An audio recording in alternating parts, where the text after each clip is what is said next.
Vou fechar os sons. A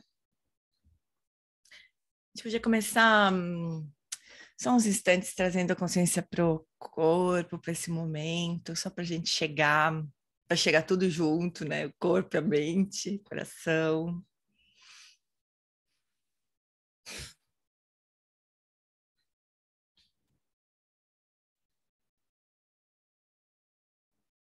gente podia notar o quanto isso é precioso, né? Poder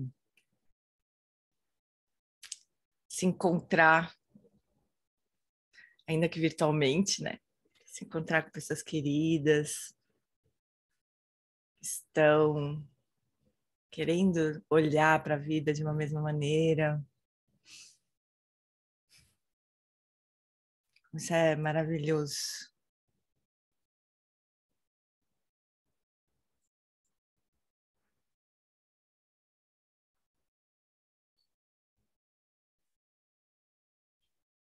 A gente precisa deixar essa alegria percorrer todo o corpo e trazer conforto para o corpo, trazer o corpo para uma postura confortável, sem rigidez, sem tensões.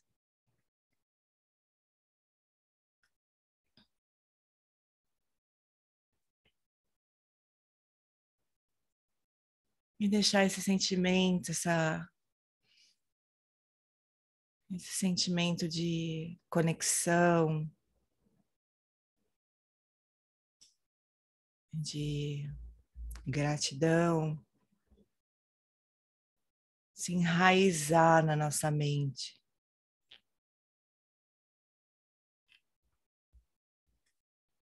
Servir de base para a nossa mente, para a gente partir dessa base para as nossas tarefas do dia, para tudo que nós temos que fazer hoje. Incluindo esse nosso estudo.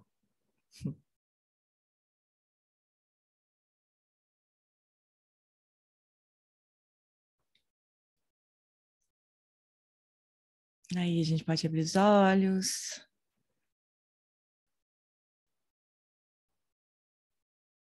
E vir para a nossa sala.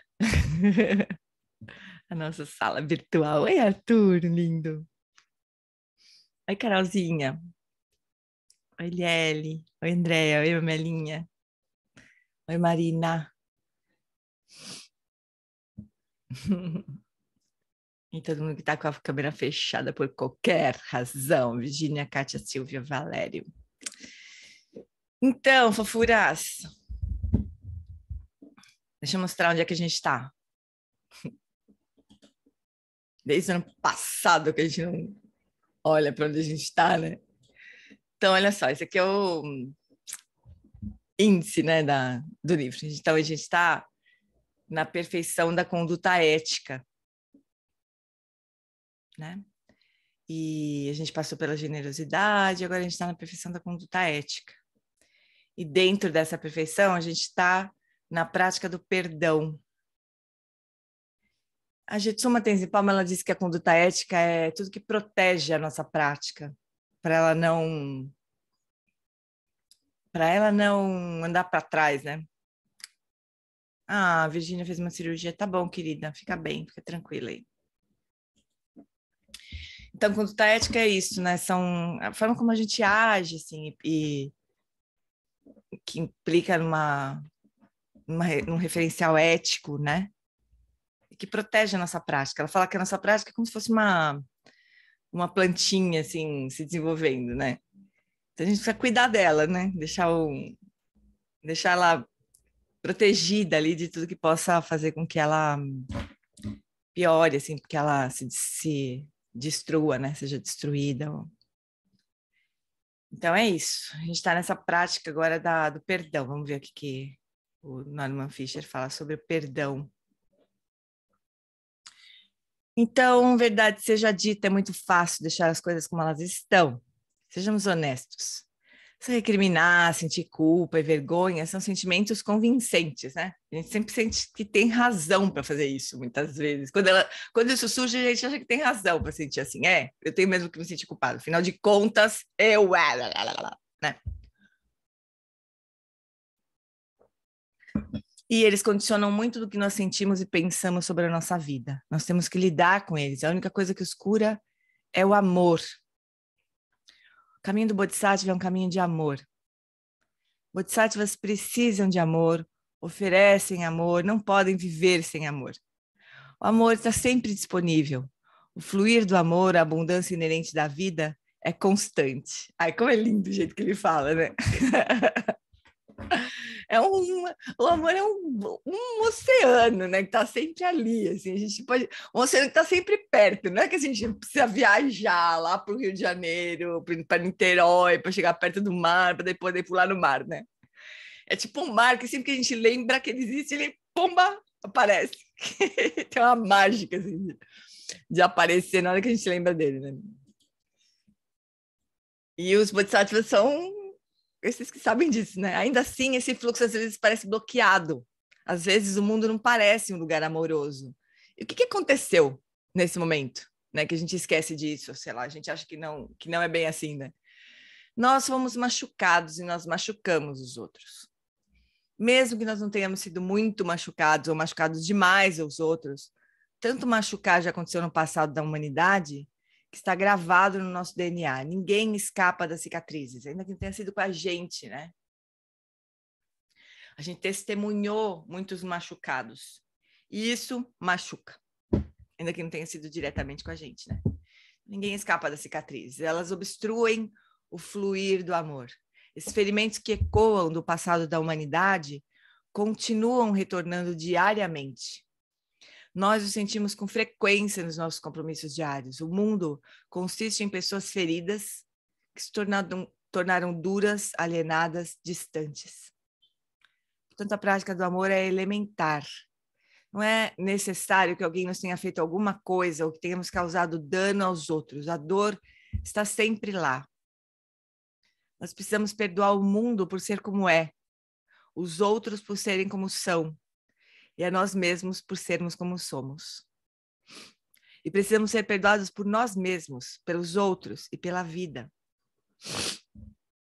Aqueles que se sentem perto de Deus buscam o perdão de Deus. Perdão é uma prática básica para os bodhisattvas. Surge das profundezas do seu sofrimento e da sua compreensão amorosa do mundo doloroso no qual nós vivemos. O perdão limpa o coração do ressentimento e da culpa. Ressentimento significa literalmente ressentir, repetir a dor de novo e de novo. Isso é desagradável. Então é natural querermos encontrar alguém para culpar. Por causa dele, por causa dela, por causa deles, isso aconteceu comigo. Pode ser verdade, mas culpe o barulho do coração, que torna quase impossível ouvir os tons mais claros e gentis, que nos inspiram a praticar a bondade. Praticar o perdão é aquietar as coisas de modo que possamos nos escutar melhor. Nós não podemos praticar o perdão agressivamente. Nós não podemos segurá-lo, agarrá-lo. Nós os praticamos simplesmente estando dispostos a notar a dor e depois a culpa e o ressentimento que adicionamos a isso. Admitir para nós mesmos que, em verdade, nós não queremos perdoar ou ser perdoados. Somos viciados na dor que estamos encobrindo com a dureza do nosso coração. Não dá nem vontade de comentar, porque é tão lindo isso, né? É só ler para a gente poder ir sentindo o que ele está dizendo. Então, você nota a dor, você se permite senti-la, você para de culpar e lamentar o seu destino, você respira e diz para você mesmo, sim, sim, é assim mesmo. Quando você faz isso repetidamente, o barulho se aquieta e você sente a tristeza e a vergonha por trás da dor. Você começa a aceitar. Você não precisa culpar ninguém. Aconteceu, foi exatamente assim. Você não precisa revivê-la de novo e de novo. Está feito. E esse sentimento de estar feito é o perdão. Você não pode chegar a ele de nenhuma outra forma, a não ser atravessando os sentimentos difíceis. Perdão não é tanto algo, mas é a falta de algo. O seu ressentimento, a sua amargura. Quando você perdoa, seu coração fica aliviado, você pode crescer e você está livre. Se você de fato se aproxima ou não da pessoa que o machucou, se for esse o caso, e a perdoa, depende da situação. Mas faça sentido ou não para você fazer isso, você praticou o perdão. E isso aprofundou a sua empatia e compreensão.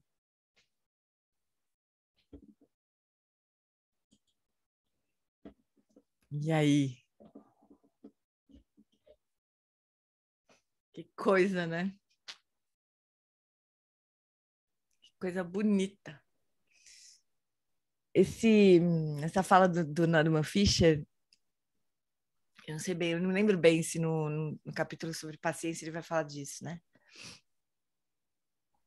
Mas um ponto muito importante do nosso caminho é compreender, e é um tema da paciência para o Shantideva, né? Da forma que o Shantideva ensina paciência. Mas faz parte do caminho do Bodhisattva, de qualquer jeito, em algum lugar, compreender e lidar com a complexidade da vida, né? Então, a situação que a gente está é essa que o Norman Fischer descreveu, né? Nós somos todas pessoas machucadas, feridas, que, que se sentem feridas, que feriram os outros, possivelmente vão ferir de novo e que a gente vai tropeçar outra vez. Essa é a situação que a gente está, né? Esse é o samsara. Então, é de se esperar que essas coisas todas aconteçam e, embora existam agentes, né, dessas ações, a culpa, como diz o Norman Fischer, é do barulho do coração, né? Nosso, dos outros, a culpa é da confusão, a culpa é das aflições da mente. Tem um texto muito importante da tradição budista do Lojong, né, do treinamento da mente, que fala assim, culpe uma coisa só existe um culpado, mais ou menos isso, né, por tudo que acontece, que são as aflições que surgem na mente, né? Não fossem as aflições mentais, as ações negativas elas simplesmente não aconteceriam, então não fosse a ignorância de nós sabermos quem nós somos verdadeiramente, não fosse a ignorância de nós enxergarmos uns aos outros como nós somos, não fosse a raiva, não fosse o medo. O medo é muito perigoso também, né? A gente faz várias coisas por medo, várias coisas negativas assim por medo. A gente se fecha, a gente ataca, a gente com base no medo. Então, mas não fosse isso, né? As ações negativas elas não aconteceriam. E daí quando a gente pensa, bom, se o surgimento das aflições da mente é o único culpado do que acontece, a gente logo vê que não é fácil resolver, né? Porque quando isso acontece com a gente sabe como que é difícil manejar tudo isso, né? A gente sabe como é difícil resistir à raiva, né? Não se deixar levar pela raiva, ou não se deixar levar pelo medo, ou enxergar as coisas com clareza. A gente sabe como isso é difícil. Então, quando a gente vê que o culpado é o surgimento das aflições da mente, a gente logo vê que a coisa é mesmo complexa, né? E que pode até dar um certo alívio, assim, de encontrar um culpado para dar na cara desse culpado, né? Mas, no fundo, isso não resolve, nunca resolveu, e talvez nunca resolva, né? Dar na cara dos culpados que a gente elege em determinadas situações, né? Temos tudo problema de mente, exatamente. Então, é uma coisa mais complicada do que encontrar os culpados e punir, se afastar e escolher com quem a gente se relaciona, com quem a gente não se relaciona, né? Mas como Norman Fischer falou um momento aqui, se a gente perdoa, se a gente se reaproxima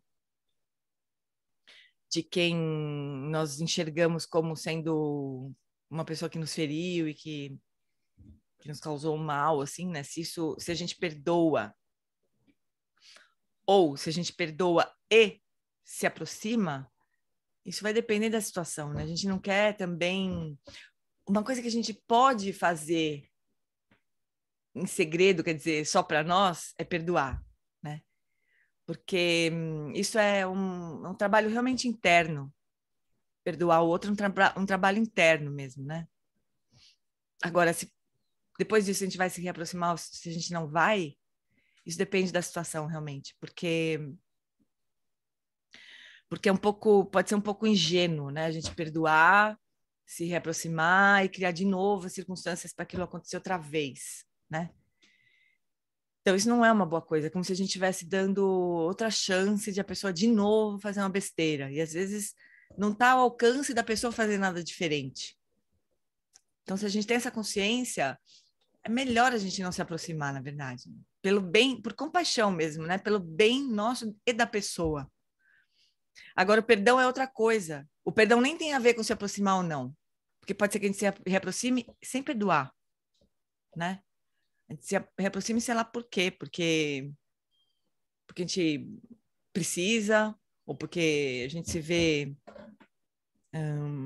por alguma razão, obrigado a fazer aquilo, né? Mas não significa que a gente perdoou, né? Então, perdão é uma outra coisa. O perdão é um trabalho interno mesmo. O perdão passa por essa compreensão, passa pela compreensão de que as coisas são complexas, né? De que o único culpado são as aflições da mente. Passa por uma humildade também, né? De a gente entender a complexidade. Acho que agora ele vai falar sobre karma, né? O Norman Fischer, o próximo ponto é karma. O karma, se a gente compreende mesmo essa, essa história do karma, né? A gente... Isso pode realmente nos fazer ter mais humildade, sabe? Frente à vida, porque o karma é assim, a gente traz... Lama Santen sempre falava assim, né? A gente traz na nossa sacolinha de karmas, né? Muitos karmas, muitas sementinhas de karma que a gente plantou e criou umas mudinhas em algum momento das nossas vidas, né? Então, a gente tem uma sacola de sementinhas, Só um pouquinho, deixa eu só fazer uma coisa. Calor em São Paulo.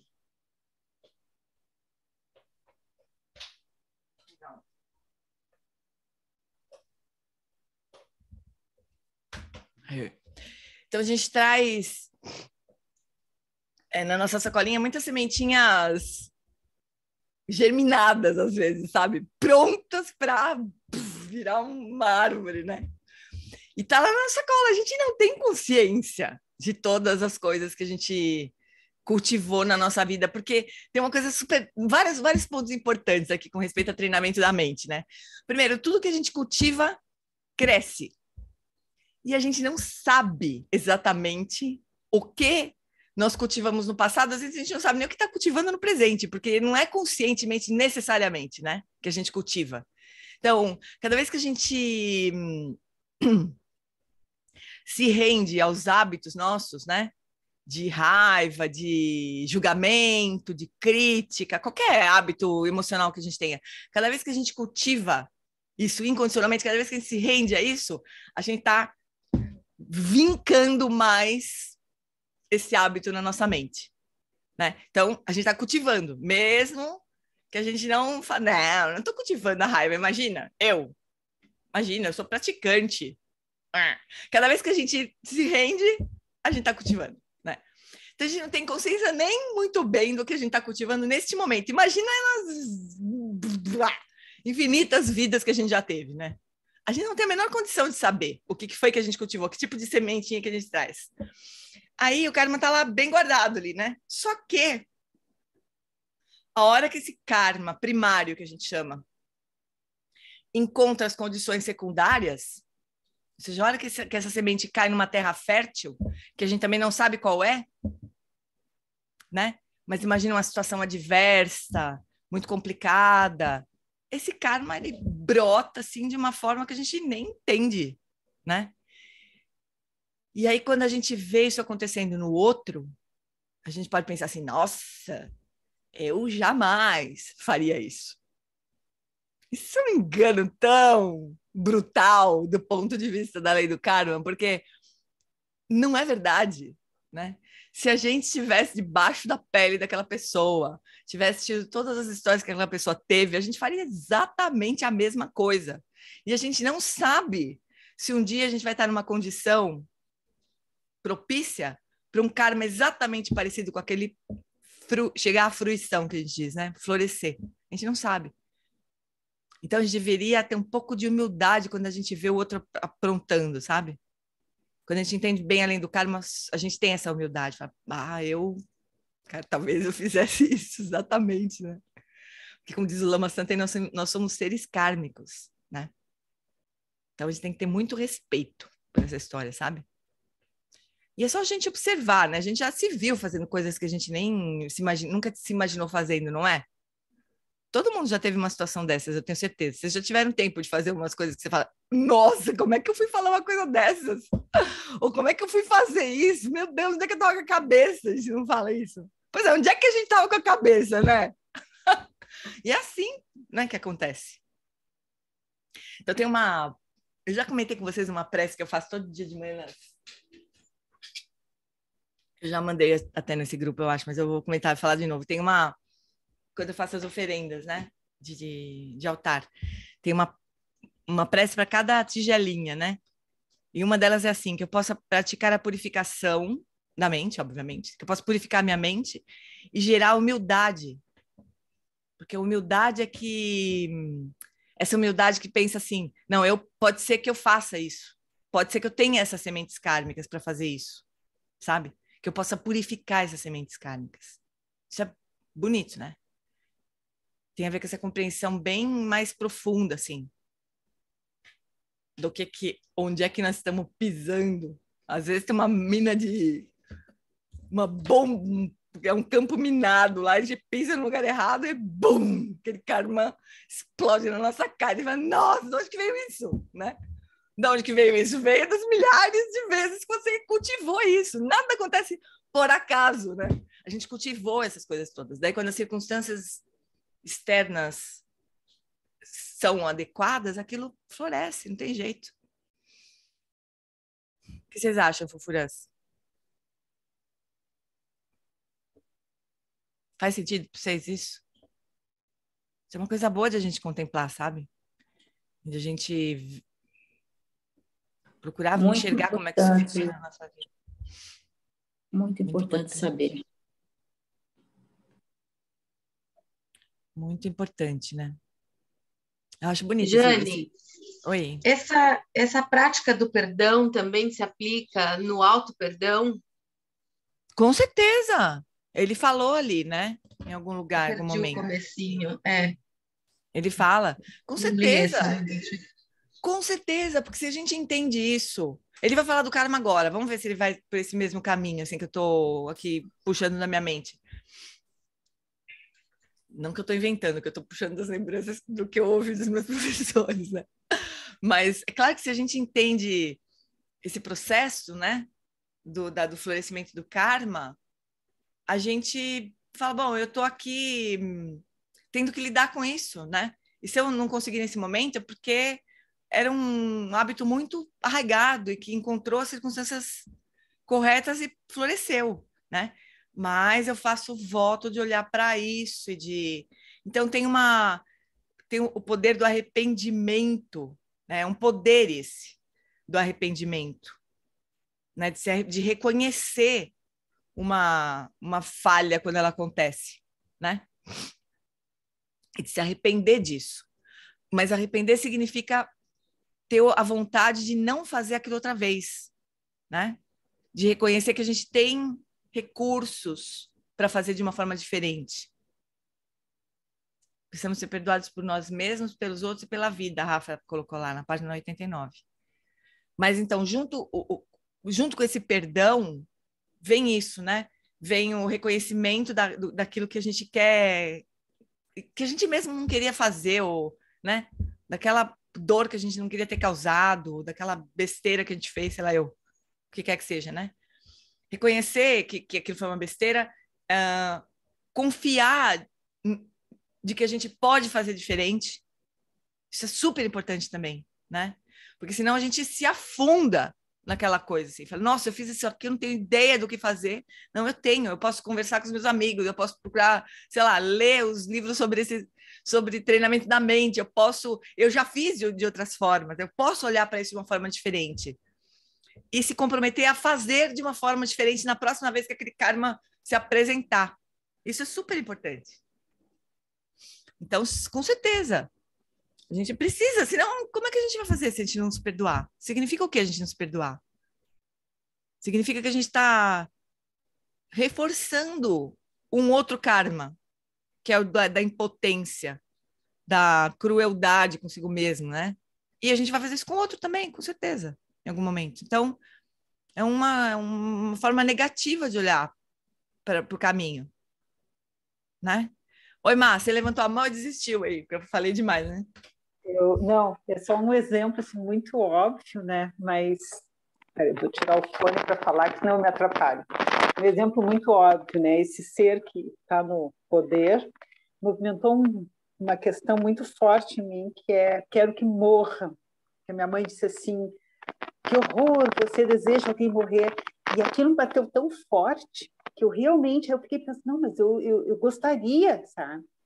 E isso me gerou, assim, ó, eu disse assim, deve ser uma coisa... Porque assim, eu comecei a perceber que se alguma pessoa me apronta muito, eu quero que exploda. E aí eu disse, mas pô, para, não posso. Não é que não posso, né? Mas foi um conflito muito forte, sabe? Uhum. Que ele gerou, mas que eu percebi que não era só, né? Ele, né? Claro, nunca é só ele, né? As pessoas que te batem de frente a alguma coisa, quero que exploda, né? Esse exploda, o que que é? E aí eu estou trabalhando com isso, assim, mas eu acho que é mais ou menos essa história aí, né? Porque é difícil. Com certeza. Todo mundo perceber tem. que Todos tu quer nós o temos. mal, né? De alguém, claro. né? Uhum. Então é isso, pessoal. Todos nós temos esse karma aí de retaliação, né? De que se o outro fez mal para nós queremos revidar, nós queremos causar o mal do outro também. Todos nós temos esse karma em algum lugar, de mente pelo menos, né? Porque não, parece que que não é uma coisa planejada assim, né? Você vê o outro aprontando tudo que está aprontando, surge imediatamente a vontade, quero que esse cara morra, né? Não é uma coisa, eu vou planejar o assassinato dessa pessoa, não é isso, né? Mas brota esse karma de a gente querer que o outro morra. Isso é verdade, tá brotando, né? Agora, vem a coisa do mestre, né? Assim, essa criatura tá te apontando esse karma. Falou, quer ver, Marise? Se eu aprontar contigo, você vai falar, quero que você morra, né? Tá te apontando esse karma. Então é uma boa coisa, é uma bondade, por mais que a gente se recuse a olhar assim. Mas é uma bondade, né? Ainda que seja absolutamente inconsciente da parte dele, né? Mas a gente, nos ensinamentos de Lojon, né, de treinamento da mente, nos 8 versos, né, todos esses versos, esses ensinamentos sobre treinamento da mente apontam para isso, né, para a bondade dos seres, a bondade de serem insuportáveis, como diz a Jetsuma. Ai, muito obrigada por você ser um idiota, um imbecil insuportável, porque graças a você eu vou treinar muito. Muitas coisas que se só tivesse gente legal no mundo, isso nunca surgiria. Tenho treinado bastante. Eu sei, eu tenho certeza, Má. Todos nós temos treinado.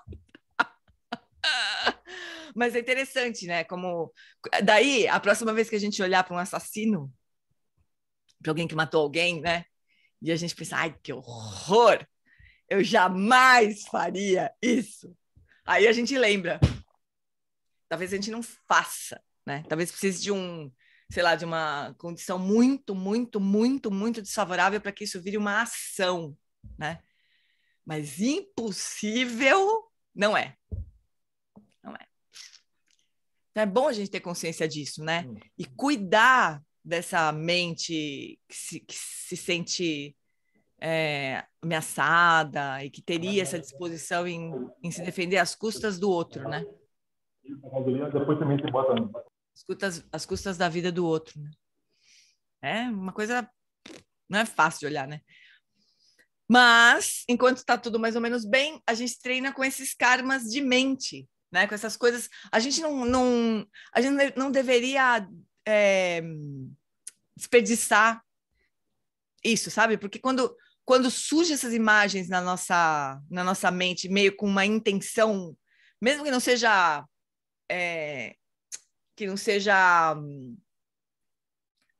colocada em ação, assim, isso é um karma que surgiu de mente, é um karma sutil, né? Mas, pessoal, tá lá. Então, a gente pratica a bondade amorosa, a gente pratica a compaixão, a gente pratica essa compreensão, né?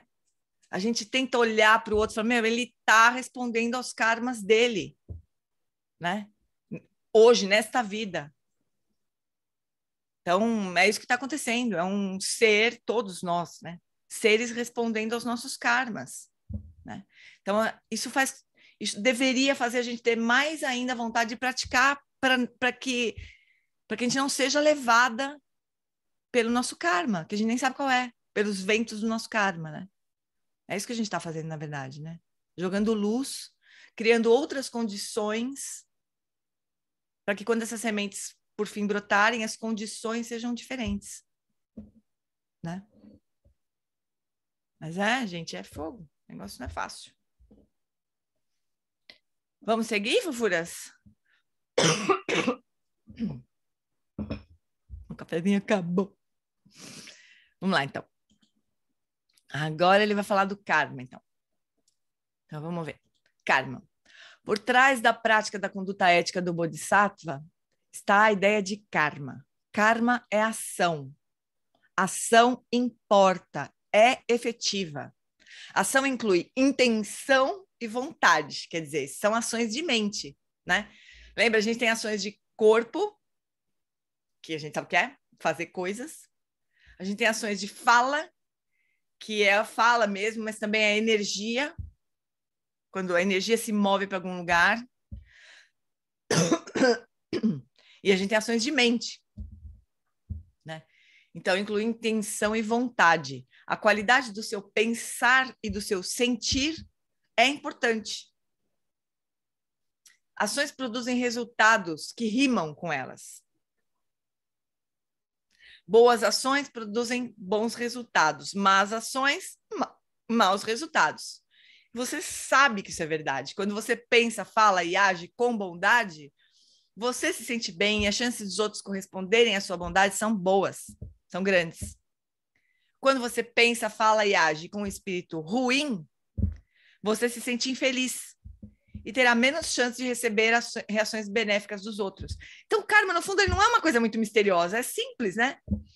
Ações positivas levam a resultados positivos. O que complica é o tempo em que essas coisas acontecem. Por isso que a gente não enxerga muito direito a trama do karma, né? Porque muitas vezes as ações, os resultados de uma ação vão ser colhidos muito tempo depois, às vezes vidas depois. Aí a gente não entende, falando, de onde que isso veio, né?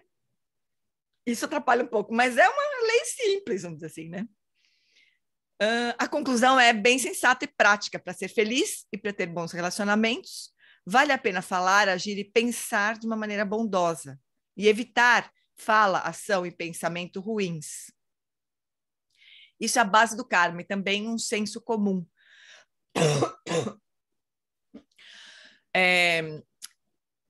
O exemplo que a Marise deu, né? Quando surgem esses pensamentos, eles apontam um karma, né? Mas a forma como a gente lida com isso, a gente está gerando karmas o tempo todo, né? Então, quando surge uma ação dessas e a gente imediatamente surge junto um desejo que eu me livre desse karma, que eu possa superar esse karma, que eu possa enxergar as coisas de uma forma diferente, é como se a gente estivesse produzindo um karma positivo com base naquele karma que floresceu ali na mente, né? Então, a gente não a gente precisa entender isso, que a gente está o tempo todo renovando essa base de dados nossa, né? Então, para o bem e para o mal, né? Se em vez de a gente falar assim, eu quero que eu possa ver as coisas de uma forma diferente, que eu possa perdoar, né? Que eu possa enxergar que o samsara é isso mesmo, que essa criatura está só respondendo aos karmas dele, que vão ter resultados terríveis para ele, para todo mundo que está com raiva dele. Isso é nossa, é um mar de sofrimento, né? Está sendo plantado ali. Inclusive na gente, né? Isso é muito diferente de brotar essa raiva, de falar assim, eu queria que esse cara morresse. Aliás, se ele for para o hospital outra vez, tomara que ele vá para o hospital outra vez, que essa cirurgia próxima que ele fizer não dê certo. Aí a gente está se complicando. É como se a gente tivesse se pisado num lodo, e aí a gente não contente em pisar no lodo, a gente mergulha no lodo, né? E fica nadando na pocinha de lodo. Assim, é mais ou menos isso que a gente está fazendo, né? Então é como se a gente estivesse reforçando esse karma negativo, né? Com mais karma negativo. Daí um pouco mais complicado, porque daí tem uma intenção consciente de que aquilo seja verdade. Ainda que a gente não vá lá e dê uma facada nele, né? Mas a gente tem uma intenção mais clara, consciente. Aí é bem mais complicado do que o karma simplesmente se apresentar na nossa mente, assim, né? A gente não tem muito controle sobre o que aparece na nossa mente, óbvio, né? Mas a gente tem como interferir no que a gente vai fazer com aquilo que aparece na nossa mente, né? É como sonho, por exemplo. Às vezes a gente sonha umas coisas horrorosas, né? Não é à toa, tem alguma coisa ali, alguma semente ali kármica, né? Mas uma vez eu perguntei isso pro Namalon Wallace, né? Se a gente gera karma no sonho. E aí ele falou assim, não, é muito leve, não sei o quê. Aí quando a gente estava no retiro com outro professor, que era o Yanta Rinpoche, lá na Índia, 2015, né? Já faz um tempão já. Eu acho que o próprio Wallace não tinha muita certeza da resposta que ele tinha me dado, né? Ele perguntou para o Yanta Rinpoche. Aí o Yanta Rinpoche falou que a gente não gera karma num sonho não lúcido. Agora, se é um sonho lúcido, e a gente surge alguma coisa naquele sonho que é negativo, a gente vai lá e, por exemplo, a gente sonha que o Bolsonaro tá no nosso sonho, né? A gente sonha com ele. E a gente tá lúcido no sonho. Aí eu falo assim, sabe de uma coisa agora? Eu vou te dar uma facada. E vai lá e pá, num sonho lúcido. Isso gera karma, porque é como se fosse uma ação de mente. Né? É uma ação de mente, né? Um sonho lúcido. Intencional, assim, né? Então é muito complicado, assim, a gente, tudo bem, gerar karma de corpo, né? A gente fala, não, meu corpo eu consigo controlar, né? Eu não vou fazer nada, assim. Mas fala e mente é bem mais complicado, né? Muito mais sutil, assim, bem mais difícil de lidar. Mas tudo bem, a gente vai jogando luz e vai lidando com isso, né? É um pouco assustador, assim, pensar que a gente gera karma de mente, né? Mas tudo bem, porque tem nessa coisa do karma tem esse aspecto da intenção, né? Então, formular intenções negativas gera um karma negativo de mente, né? Agora, formular intenções positivas, isso ajuda bastante. E isso a gente pode fazer, né? Desde que a gente reconheça isso como uma coisa negativa e que a gente não queira fazer isso, né? Vamos continuar lendo esse texto do karma, porque isso é muito importante para a gente entender. Na Índia antiga, antes do Buda, karma não era particularmente entendido dessa forma. Era tido como uma fatalidade, uma força cósmica, né? Meio destino, assim. E a gente tem essa ideia ainda, hein, no Ocidente, equivocada, né? Ai, que karma horrível, como se fosse um destino ruim, né? Uma coisa, uma má sorte. Não é má sorte. Os seres humanos viviam uma vida breve no contexto de muitas vidas girando no ciclo cósmico. Na posição de alguém nessa vida era resultado de karma acumulado em vidas passadas. Nessa vida, a coisa mais importante era viver fielmente de acordo com o estado em que o karma do seu nascimento colocou. Toda casta, né? Tem essa história das castas na Índia? Toda casta tinha seu próprio karma inescapável, ao qual o indivíduo estava sujeito. Havia mais eficácia kármica no ritual cósmico e em cumprir seu dever do que na conduta moral pessoal. Então, se uma pessoa nascia numa determinada casta, o máximo que ele podia fazer era continuar vivendo naquela casta. Fosse ela boa, né? Como era dos grandes...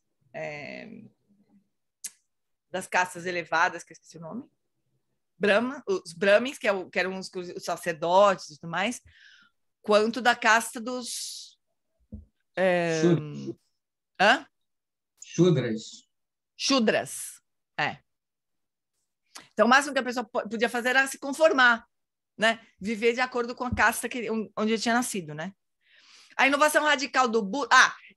e ainda tinha, na época do Buda, tinha essa figura dos Brahmins, que eram sacerdotes, eles tinham poder, assim, de conversar com os deuses, né? Todo mundo que precisava fazer alguma coisa, pedir perdão, fazer alguma oferenda para os deuses, tinha que passar por essa casta aí, né? Eles eram muito poderosos, assim. Eles eram interlocutores únicos que existiam, né? Com os deuses, imagina. O Buda chegou e radicalizou aquilo tudo, né? A inovação radical do Buda foi enfatizar o poder e a importância crucial da escolha ética pessoal.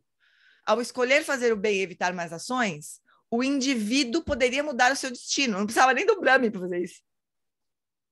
O Buda sentia que qualquer indivíduo, sem importar a sua posição ao nascer, poderia alcançar dignidade e bondade.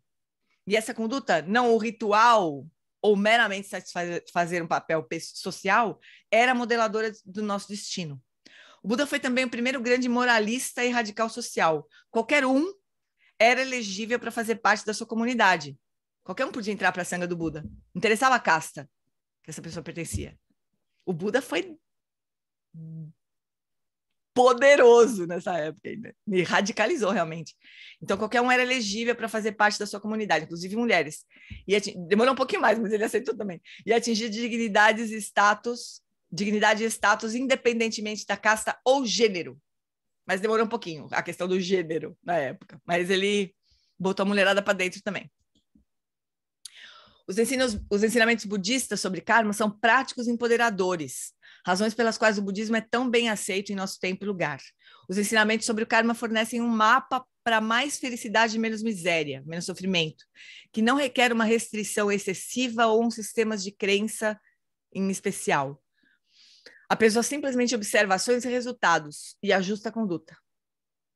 Então, tá ao alcance de todo mundo. A gente não precisa de um interlocutor para nos perdoar. A gente não precisa confessar para um padre, por exemplo, na visão budista, né? Não é isso que vai resolver a parada. Maravilhoso confessar, às vezes, né? Tem esse...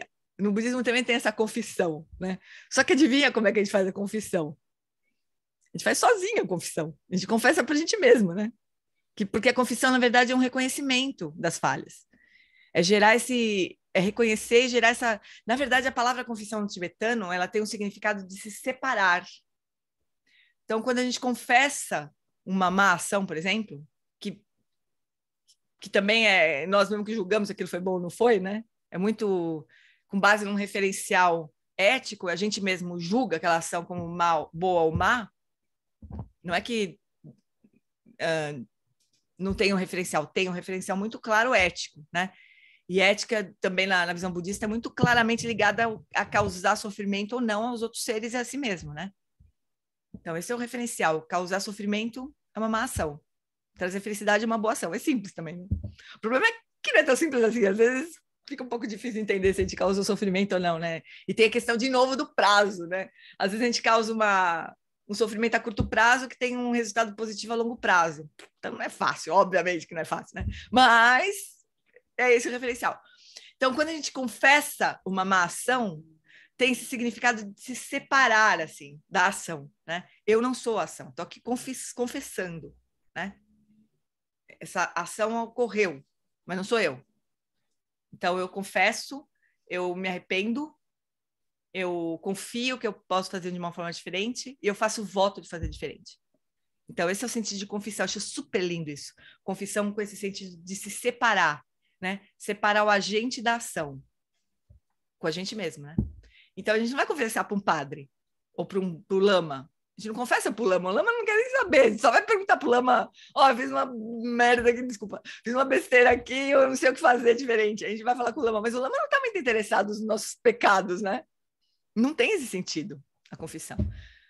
Então, é muito, muito mais empoderador, né? A gente não precisa de um intermediário para fazer isso. A gente pode fazer isso sozinho. Empoderador mas responsabilidade também, né? Por várias vezes mencionei a ideia budista básica de que não há pessoas fixas, né? Concretas, assim. Portanto, o ensinamento sobre karma enfatiza que, apesar de haver ação e consequência, não há dono das ações. No sentido de que as pessoas estão respondendo aos karmas, que são multifatoriais, assim, né? Não é simples, assim. Os ensinamentos reconhecem o poder persuasivo da ilusão de um eu contínuo. Tem isso ainda. O Lama brinca com isso também, o Lama Santen. Reconhece que essa ilusão está embutida na natureza da percepção e da consciência. Mas eles dizem que o que chamamos de eu é, em realidade, um processo e não uma entidade. Apesar de não haver o eu que receba os resultados das minhas ações são efetivas o tempo todo no fluxo contínuo de eventos que considero como minha vida. Isso é um pouco mais complicado de a gente entender, né? Mas deixa eu ver se ele vai continuar falando sobre isso.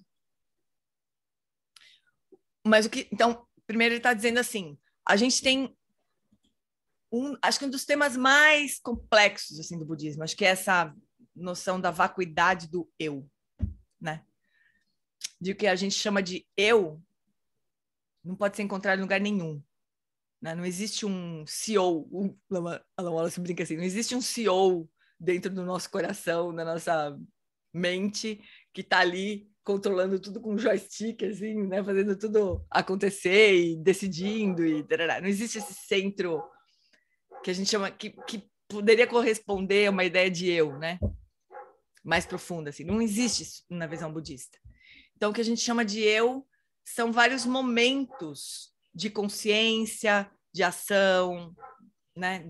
É um contínuo de eventos que acontecem tão rápido que a gente tem a sensação de que é uma coisa contínua e coesa, assim, né? Que é um eu que está indo de um lugar para o outro.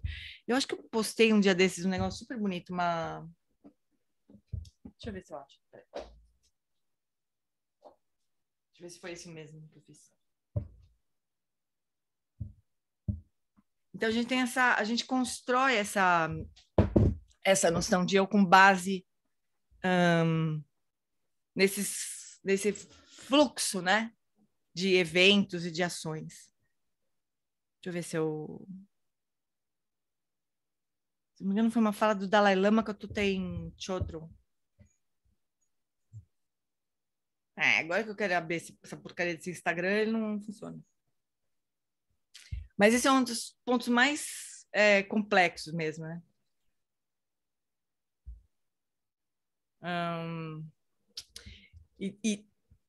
Essa noção do eu como sendo um fluxo de eventos tem a ver com a noção de impermanência. Então, eu postei esse trecho de um livro que ainda não saiu, mas que vai sair de uma coleção do Dalai Lama Kato-Ten Chodron, maravilhoso, inclusive.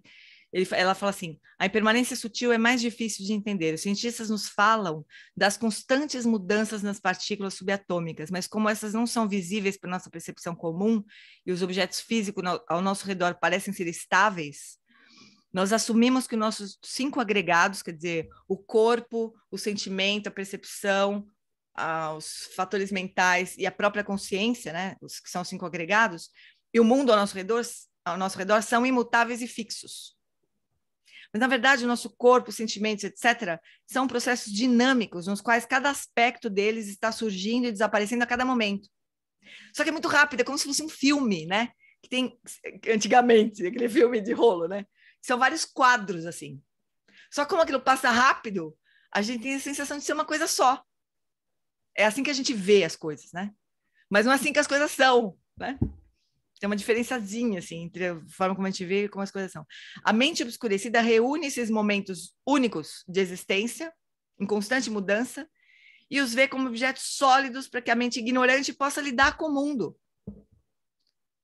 Um corpo estável e sólido é uma imagem mental sobreposta a um fluxo de eventos da mesma forma que vemos uma hélice giratória como um círculo, né? Uma turbina de avião. A gente começa vendo as pás, da hélice, né? Daqui a pouco, quando aquilo gira mesmo, é um círculo que a gente vê. A gente não vê mais as pás, mas as pás estão ali. A verdade, a realidade é que são pás finitas, discretas, que tem começo, meio e fim, girando. A sucessão constante de atos discretos de cognição ou de sensação aparece como um evento monolítico, assim como a rápida mudança de quadros em um filme aparece como uma história suavemente contínua. Então, é isso que a gente chama de eu. O eu, a noção de eu, entra nessa categoria também, né? Só que pensa se é fácil a gente ter consciência disso, né? A gente até se parar para olhar, entendi. Então, porque cada momento a gente se descreve de um jeito, não é? Então, a gente devia desconfiar, né? Que a gente não é nada dessas coisas que a gente se descreve, se usa para se descrever, né? E nem o conjunto todo delas também. Não tem sentido isso, né? Mas, quando a gente faz uma besteira qualquer, esse eu, ele surge como se fosse um bloco de pedra que fez coisa errada, né? Ou quando o outro faz isso, também acontece isso. A gente congela o outro também. A gente congela a gente, congela o outro quando alguma coisa errada acontece, né? Então, essa ideia de que não há pessoas fixas, né? Que todos os fenômenos têm essa qualidade da impermanência sutil, né? A impermanência grosseira, só para a gente terminar esse raciocínio, a impermanência grosseira seria acabou, morreu, caiu, levantou, né? Coisas, mudanças grosseiras que a gente vê. Isso seria impermanência grosseira. É fácil de entender, né? Mesmo que a gente não consiga encaixar direito na nossa experiência. Então, quando as pessoas morrem, a gente toma um susto, a gente chora, a gente sofre, embora aquilo já fosse esperado, obviamente. Mas dá para compreender, né? Embora doa, embora tenha um sofrimento, né? Nessas mudanças todas. O sofrimento da mudança, inclusive, chama. Mas a impermanência sutil, que é essa que tu tem Chodron e Dalai Lama descreveram aqui, ela é bem mais difícil de entender e de integrar na nossa visão, né? Mas ela é fundamental. É fundamental. A gente um dia vai ter que passar por essa compreensão, né? É a perfeição da sabedoria. Eu espero que a gente chegue até lá no fim do livro, né? Que é a sexta perfeição. Então, portanto, o ensinamento sobre karma enfatiza que, apesar de haver ação e consequência, não há um dono das ações, não tem esse CEO que vai ficar respondendo pelas coisas que ele faz, né? Os ensinamentos reconhecem o poder persuasivo da ilusão de um eu contínuo. De um eu contínuo, né? A gente tem essa ilusão, mas é uma ilusão. Reconhecem que essa ilusão está embutida na natureza da percepção e da consciência, mas eles dizem que o que chamamos de eu é, em realidade, um processo e não uma entidade. O Lama Santen brincava assim, olha, se pegarem vocês se pegarem vocês depois de vocês terem feito qualquer coisa, vocês falem assim, eu não sou mais aquela pessoa que fez tal coisa. O meu eu é contínuo, é um processo, não é uma entidade. Aquele eu que aprontou não existe mais. Ele brincava, mas no fundo, é isso que a visão budista enxerga, né? Só que isso não quer dizer que as ações não têm consequências, né? É um paradoxo, assim. É um paradoxo, não é exatamente um paradoxo, mas é a diferença entre a visão absoluta, que é essa, que o eu é um processo contínuo, que o eu em si intrinsecamente não existe, essa é a visão absoluta, ou a visão última da realidade, mas tem a realidade relativa, que é essa daí. O karma opera, as ações têm resultados, então as duas coisas andam juntas, elas não são separadas, né? Então, às vezes, os budistas, especialmente, se confundem um pouco, porque eles começam a entender um pouco a realidade absoluta e ignoram a relativa, né? Só que a relativa continua funcionando, né? Fala, Rafa. Hoje eu vou até meio que num tom de desabafo aqui, porque nessa coisa do eu contínuo, eu acho que uma das grandes frustrações que eu tenho como uma pessoa, sei lá, jovem adulta, é de que eu sempre achei nesse sentido de que a pessoa do passado é que era autorizada a fazer besteiras, então, assim, muito personificada na ideia do jovem, que ainda é inexperiente, então comete besteiras. E para mim, uma das grandes frustrações, assim, que eu estou com muita dificuldade de lidar atualmente, é ver que as pessoas mais adultas que eu pessoas assim mais velhas da família também não têm essa questão do contínuo sempre direcionado à maturidade ou a atos bacanas, assim. Então, para mim, por exemplo, lidar com meu pai, que é uma pessoa de 76 anos, que comete cada besteira, assim, dentro desse processo do eu contínuo, coisas que ele jamais faria no passado, coisas que ele não pensava no passado. Então, não necessariamente o processo do eu contínuo dentro do samsara é uma evolução positiva. E, assim, é uma frustração Infelizmente, muito não. grande isso. A gente tem essa ideia, né, de que a gente está caminhando no sentido da evolução. Coisa nenhuma. Se fosse assim, o samsara possivelmente já tinha acabado, né? Porque, pô, faz tempo que ele está aí, né? E não, as pessoas continuam fazendo besteiras. Então, por quê, né? Porque elas continuam operando com base no karma, continuam respondendo e gerando karmas negativos de uma forma, chama ciclo da existência, né? Como se o samsara não tivesse fim, né? Como se fosse um ciclo contínuo de mortes e renascimentos. Ou seja, Poxa, mas é possível até dar uma pioradinha, isso que me possível, frustra, com sabe? certeza. Com certeza, Rafa. Com certeza, porque os karmas estão ali e quando as condições secundárias, né, que são as condições, as circunstâncias são propícias, aquele karma floresce. Não depende. É claro que com o tempo, se tudo correr bem, se a gente aproveitar, esse é um tema super importante, se a gente aproveitar essa oportunidade que a gente está tendo, né, de ter uma vida humana nesse momento, e se a gente aproveitar as condições favoráveis para o desenvolvimento do coração, para gerar qualidades, né, para praticar as perfeições, se a gente aproveitar esse tempo, né, para fazer isso, é claro que isso nos leva para um desenvolvimento, vamos dizer assim, né, para um caminho de aperfeiçoamento, quer dizer, a gente está no caminho do Bodhisattva, no caminho de aperfeiçoar essas qualidades, né? Mas as pessoas, Cafa, quantas pessoas que você conhece, quantas pessoas fazem parte do teu círculo que estão dedicadas a algum caminho, não precisa ser esse, mas a algum caminho de espiritual, vamos dizer assim, né? De cultivar qualidades do coração, cultivar as relações, cultivar a sabedoria. Se a gente não aproveita o tempo que a gente tem para isso, a gente vai ficar assim, produzindo e respondendo aos karmas, sem nenhuma garantia de evolução, sabe? É assim. Não basta ter um corpo humano, não basta ter nascido num lugar legal, numa família legal, não é suficiente. A gente precisa aproveitar essas condições, né? Para avançar num caminho de lucidez, assim. A vida não leva a gente naturalmente para esse lado, infelizmente. Porque, assim, a gente não está em tempos... Na visão budista, a gente está em tempos de degenerescência. A gente não está... Quer dizer, as condições externas, elas não são favoráveis para isso. Elas não empurram a gente, sabe? Inevitavelmente para isso. A gente precisa meio que nadar contra a maré mesmo. Nós estamos nesse tempo. Interessante, né? Mas o que você falou, Rafa, são duas coisas diferentes, assim. Tem uma noção que é a noção do eu como sendo alguma coisa contínua, né? Uma coisa monolítica, como diz a Tuten Chodron, aquela coisa, né? O eu, uma coisa sólida que vai avançando no tempo, né?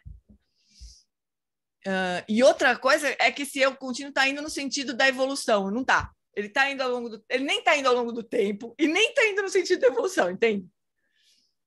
Quer dizer, a gente está... a gente tem essas duas noções, às vezes, equivocadas. Essa coisa da evolução, eu já perdi essa esperança faz tempo. Assim. Porque senão, pensa, a gente não precisaria nem de caminho nenhum, né? Porque, naturalmente, a gente estaria indo no sentido da iluminação. Era só esperar, largar o corpo, que em algum momento a gente ia virar um Buda, né? Infelizmente, não é assim, né? Mas entendi essa questão, Rafinha. Deixa eu só ver como que nós estamos aqui nesse capítulo. Deixa eu ver. A gente nem vai correr porque tem um tempão ainda. A gente vai voltar.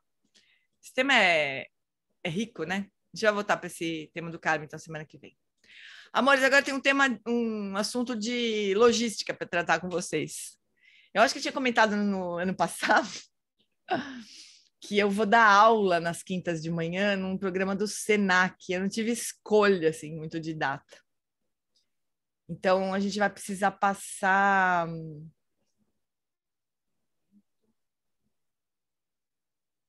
Vixe, Maria. A gente vai precisar passar para quarta-feira de manhã esse nosso estudo. Sinto muito, assim, de ficar mudando de hora e tudo mais, de dia.